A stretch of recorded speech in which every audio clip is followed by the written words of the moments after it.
Quels sont les points communs entre Serena Williams et moi? Non, malheureusement, ce n'est pas le salaire, ni le nombre de grands chelems. En fait, je suis vraiment pas bon au tennis. Le premier point en commun, c'est que nous sommes tous les deux des athlètes. Le deuxième point en commun pourrait vous étonner. En fait, nous sommes tous les deux végétaliens.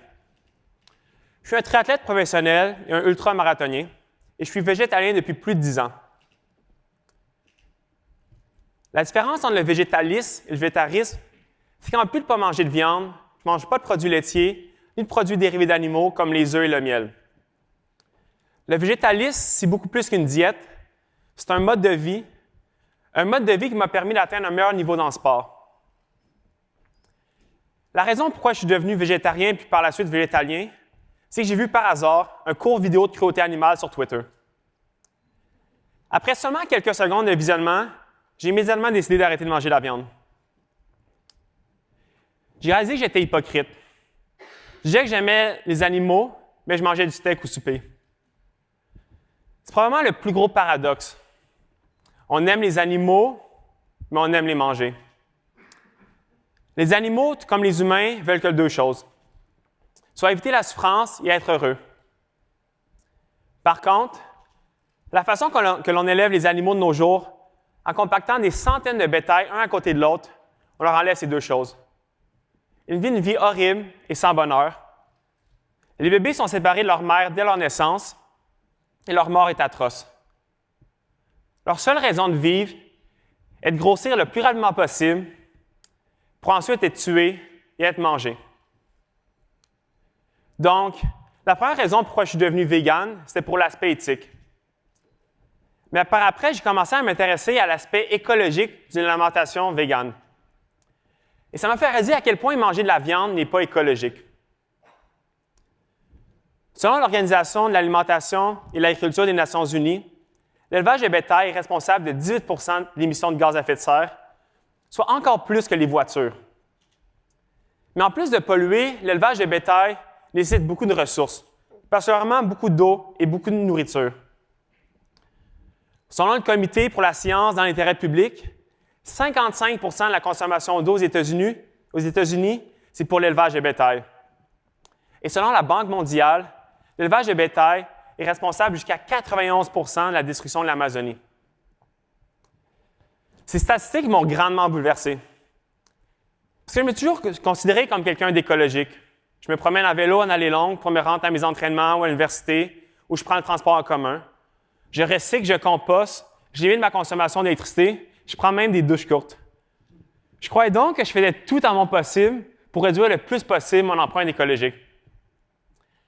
Par contre, j'ai réalisé que je n'en faisais pas assez et qu'aucune personne ne peut se considérer comme éco-responsable si elle mange de la viande. De la même façon qu'aucune personne qui conduit un Hummer peut se considérer comme écologique seulement parce qu'elle recycle ou fait du compost.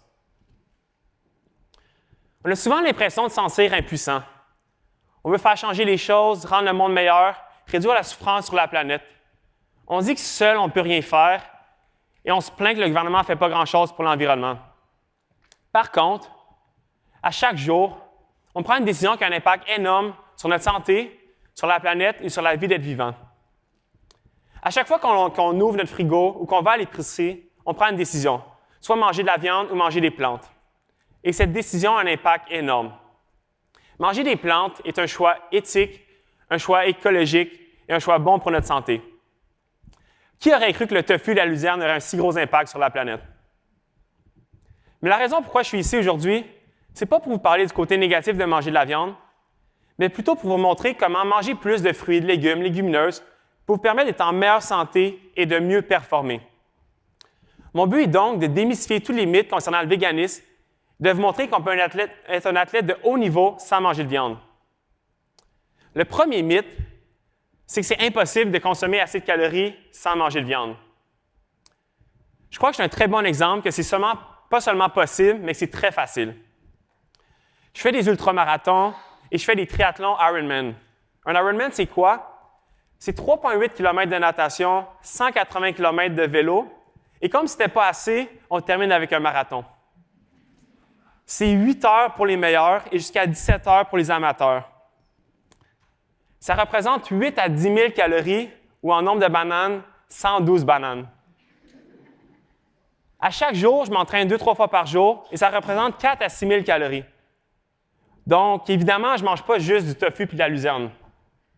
En fait, tous les plats standards peuvent être véganisés. Que ce soit des tacos, la lasagne, des plats asiatiques, des burgers ou même ce super calzone. Vous voyez, c'est pas mal moins plate que vous pensiez, n'est-ce pas? Un deuxième mythe, c'est que c'est impossible de consommer assez de protéines en mangeant sans manger de viande. Et ce mythe provient de notre obsession par les protéines. Évidemment, les protéines, c'est un macronutriment essentiel. Mais la majorité des gens en consomment déjà trop dans leur alimentation et en plus vont consommer des shakes de protéines, des barres de protéines, en espérant que de façon magique, ça va leur donner des muscles. Premièrement, lorsqu'on parle de protéines, on devrait plutôt parler d'acides aminés, soit les petits blocs de Lego qui forment les protéines. Les aliments comme les légumineuses, le riz, les légumes contiennent tous ces petits blocs de Lego. Donc, en suivant une alimentation variée, on accumule toutes ces protéines, ces acides aminés, et on forme nos protéines dans notre corps. Par contre, ce que les gens ne réalisent pas, c'est que les protéines végétales sont beaucoup plus faciles à digérer que les protéines animales.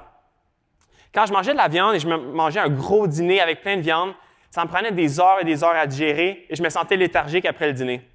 Donc, au lieu de prendre mon énergie pour récupérer mes entraînements, je la prenais pour essayer de digérer mon dîner.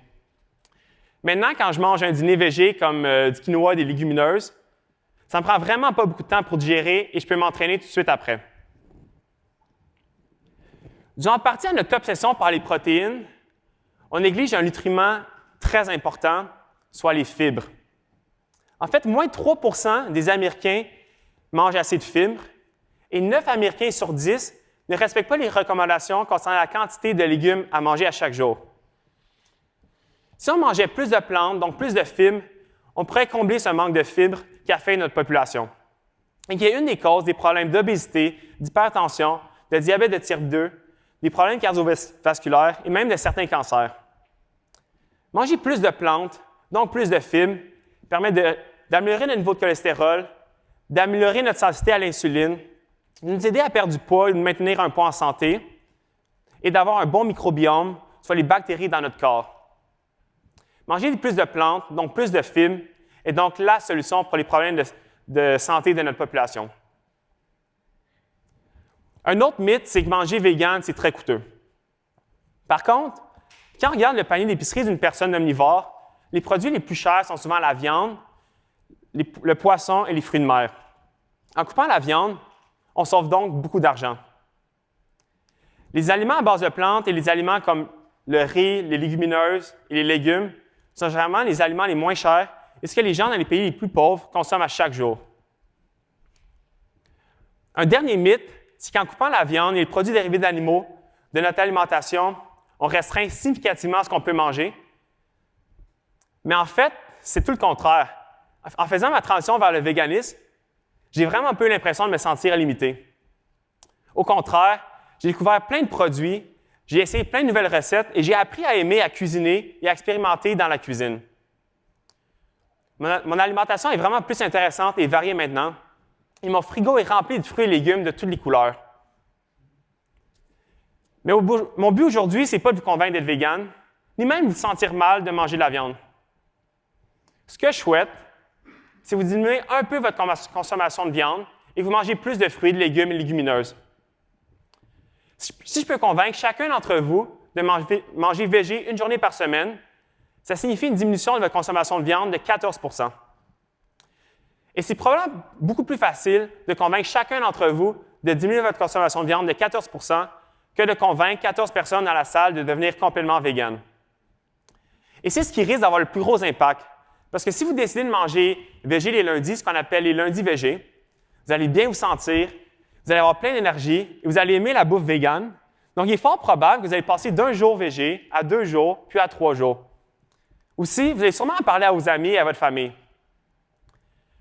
C'est comme ça que je crois qu'on pourra avoir le plus gros impact sur les êtres vivants, sur votre santé et sur la planète. Je préfère vous permettre de développer lentement mais sûrement de nouvelles habitudes de vie qui puisse rester le plus longtemps possible. Voici donc mes trucs pour véganiser votre vie. Mon premier truc, c'est tout le temps penser de façon positive. Donc, lorsque vous allez à l'épicerie, au lieu de vous dire « Oh, aujourd'hui, il faut que j'essaie de manger moins de viande », dites-vous plutôt « Aujourd'hui, j'ai goûté à des nouveaux substituts de viande. » Ça peut être du tofu, du tempeh, des légumineuses ou même des substituts de viande comme des burgers végés ou du faux poulet.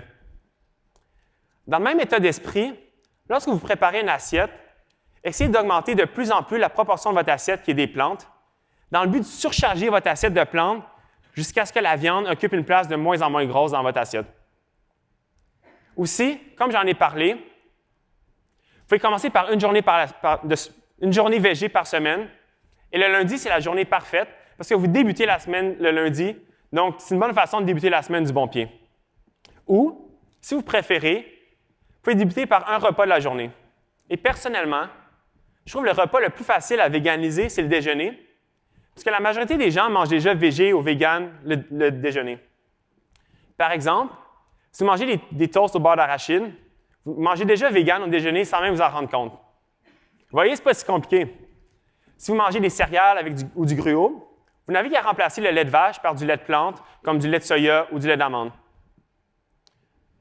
Un autre conseil que j'ai personnellement pour les gens qui aiment beaucoup le goût de la viande, c'est profiter de tous les substituts de viande qui existent, comme Beyond Meat ou Impossible Food.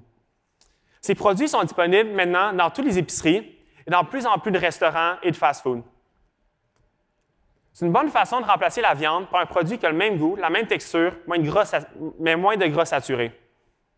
Aussi, c'est probablement beaucoup plus facile de convaincre votre ami amateur de viande de manger un burger vegan que d'essayer de goûter à une galette de tempeh. Puis il est fort probable que cette personne-là, amateur de viande, va être plus tentée à commencer à incorporer de plus en plus de produits végés dans son alimentation.